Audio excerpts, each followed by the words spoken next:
Би жоохон бахта та гуравт бүх холоо шавхаж өгчгөө өөрөө өлсөд шал өөрийн бодож өөрийгөө тайлбарлуулдаг байлаа. Аян авчирсан. Юу вэ? Дахиа. Чаас юу гэдэг юм? Чи явах газар яваач. Чи ямар өдөр гэдгийг мэдчихэж байгаа зү? Хуралдаа байна штэ.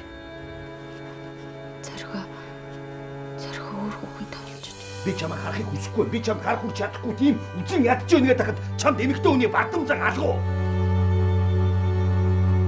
Гэхдээ миний хань тэр үгийг хэлчихэд уучлахгүй маярлага тий. Чи намайг нэг удаа эр нөхөр шиг халамжилж хүндэлж чадсан юм. Тийм болохоор би чамайг харахыг хүсэхгүй байна заа. Бүтэн амьдрал олон ангит кино тун удахгүй.